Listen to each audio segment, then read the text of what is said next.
Hey, welcome to the DVB channel. Today I have something very exciting for you guys, and that is Lordknightmon in BTO7. Yes, you heard me right, we are witnessing the monster back in action in the new set.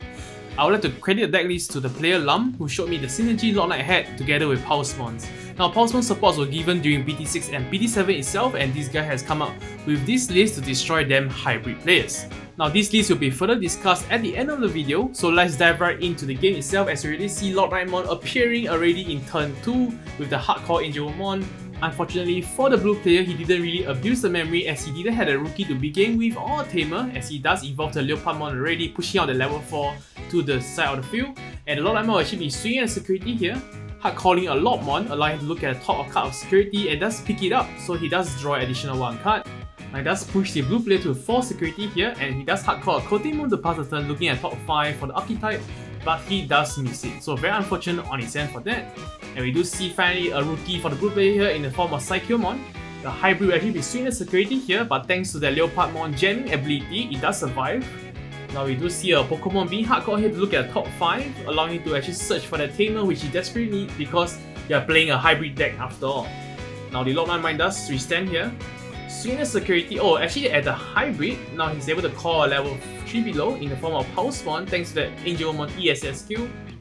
Now he's able to call something from the Lordknightmon skill in the form of Digimon, allowing look at the security to pick up a Knightmon, which is very nice because it can kill off their Pokemon if he's able to restand their Lordknightmon. And he does have the option which allows him to actually restand the Lordknightmon if you have exactly 3 security here, which he does have. So he's able to swing at security once again, and Lordknightmon will be able to call the Knightmon, killing off their Pokemon.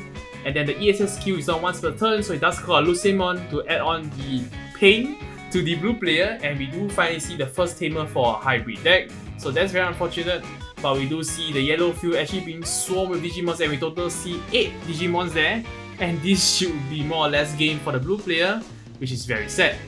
Now we do see the Tommy being pushed out here to evolve to the Chapmon, if I got the name correctly, taking out the Digisource of the Angelmon. And it'll be swinging the security, and thanks to the Tommy ESS skill, it can freeze Lordknightmon from swinging next turn. Putting the 3 security once again, and Rookie will actually be swinging at security too, because there's no blocker to stop the attack, and it's jamming thanks to the Leopardmon, so he's able to survive the hit. But it won't really do too much of the game, as we do see the BO3 being evolved on top of the Chapmon for 1 cost, just to choke the yellow player for fun, but of course it is game from right here, as he does have a plentiful, or rather 6 Digimons to work with against that 3 security that the blue player have, and then evolving the Lordknightmon here to actually further push out more Digimons from his hand. Now he does swing the Pulsemon first to draw through the Upamon, drawing 1, hitting to 2 security now. Now the Lordknightmon will swing alongside with ESS skill of Angelmon, he's able to call 2 more Digimons, and the Gladiemon activates skill, look at the security, but there's nothing to add, so he just put it back. Putting to 1 security now, and does hit into a Davis, which is very late in my opinion. But yes, this is game 1, and we will be moving on to game 2 with a more sicker turn for the Lordknightmon player, as he does go first, catching into Upamon, and then evolving to the Pulsemon, then evolving to the Turimon for 1 cost. Now the blue player does have 1 memory to work with, and unfortunately we do not see another rookie play in turn 1. We do see a Pokemon though, which allows him to search a top 5, picking up just the tamer though, no hybrid, so that's not a +2. And we do see Angelmon being evolved in nursery here, and you can see the guy is basically setting up a time bomb in the nursery. And the blue player does hope to choke the memory, but it doesn't stop him from evolving to the Lordknightmon in the nursery there, and the next turn will be devastating. Now we do see a dual tamer being played here to hopefully salvage some things. And the Lordknightmon will swing and begin his shenanigans as he does hardcore Pulsemon first, putting the 3 security, allowing him to gain 2 memory, and then the ESS skill of the rookie gaining 2 extra memory, and the Angelmon will actually be able to activate his skill right here, as he does call a Pulsemon which allows him to draw 1 and gain 1 memory.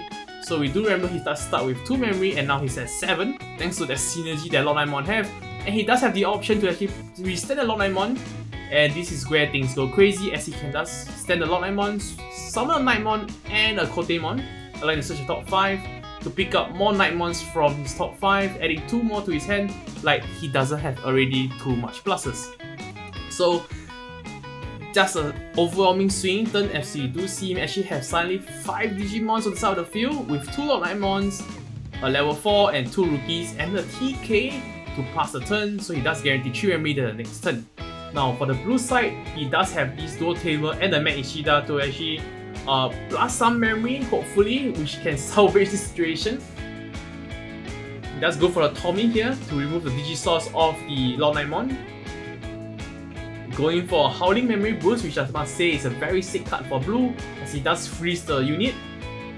And going for another Howling Memory Boost to actually basically freeze that 2 Lordknightmon, so we do only see 3 Digimons against the 3 security, so there's no lethal inside, unless he does play a hybrid Digimon in his deck list himself. Now he does swing the Turimon, hitting to nothing, which in this case, the blue player is definitely hoping for a hybrid or potential, just something for him to salvage his game back. It looks like there's nothing, and he does hardcore Leopardmon to pass the memory to just 1. But thankfully for that Tamers, he's able to start the turn with 5 memory here. And we shall see how the turn will go with just 3 security left and 4 Tamers to work with. So first up, we do see a Tommy being pushed up, evolving to this level 4 hybrid for 2 costs. Now he's able to freeze one of the Lordknightmons because it does evolve on top of Tommy, which is one of the conditions to activate its effect. Now we do see a Shrubimon. If I'm not wrong, the first rookie we see for game 2. Now Tommy effect will actually freeze the second Lordknightmon there, hitting to the security, putting to 2 already. Now it does push up the Mech Ishida Tamer here, evolving to the Chapmon to take out the Turimon Digisource. He's going to swing the security, putting to 1 already, and we are so close for the blue hybrid to steal the game, as he does go for the Howling Memory Boost here to put him to 3, hard calling a Pokemon to put him to 0, and looking at top 5, hitting a Tamer there and a hybrid. And because of Pokemon is able to evolve to another hybrid for free here in this case, because he do pay 2 memory and then you gain back 2 memory. And the Chapmon will swing at the last security here, and do we see a last hybrid to end the game? Because we do have Howling Memory Boost, but looks like that is done. And this is game, but we are just 1 card away. Now let's talk about the Lordknightmon deck list that Lam piloted in this game. So starting out the rookies, we do see 3 different versions of Pulsemon. The promo one, the BT6 one and BT7 one, and 4 Kotemons and 1 Leopardmon. So these cards basically help you to play towards the Lordknightmon, and of course their wonderful combo that he has demonstrated for us in the 2 games with the option. Basically Pulsemon really helps you to put you to 3 security, and then you basically explode from that. Now for the level 4s, it's quite straightforward, I would say. 4 Turimon and 4 Pedomon for just the 1 cost evolution, and of course the Gladiemon for the Lordknightmon Search and the Knightmon Search. Now he does play 2 Lucemon as well, because you do sometimes want to heal through your Angelmon, and Lucemon is just a very strong beat stick with 10k DP. Now for level 5s, is another very straightforward stuff, basically just 4 Knightmons and 4 Angelmon. Now if you guys have not already know Lordknightmon's ability, you can actually spawn a level 5 Knightmon from my hand, so you can actually evolve to a level 6 almost immediately, and the Angelmon is not once per turn, so you guys can see the synergy why Lordknightmon and the Angelmon can play so well with the option, because you can basically flood the board with 2 swings. Now it does play the new level 6 there, basically it's part of the Pulsemon evolution line. Now this card allows you to basically heal to 3 security just by evolving for 5. And if you have already 3 security and above, you can actually just reduce the cost of it to 3 if I'm not mistaken. And it does have security attack +1 as well, so that's very nice. Now of course not forgetting Lordknightmon, the key card of this deck. Now for the Tamers, he does play 3 TKs, and TKs are just too good, man. Too good, period. Now for the options, he does play 1 Spiral Masquerade to allow him to actually kill off the board of your opponents, because you do spawn so many Digimons, so it's very obvious that this Spiral Masquerade does a lot for the deck. Now for the options, the other 2 options basically, he just play the one that allows him to restand the Digimon, which you guys have seen, it has done so much for the deck. And of course 2 Blinding Lights to actually gain the extra memory to turbo you to that optimal turn. Now to wrap it off, he does play 4 Upamon, because Upamon does allow draw, and who doesn't like draw power.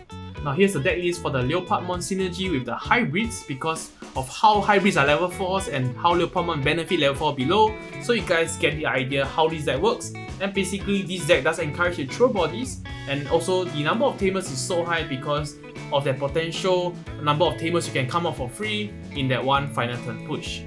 Thank you guys for watching till the end, and do consider subscribing, dropping a like and a comment if you guys do enjoy the content.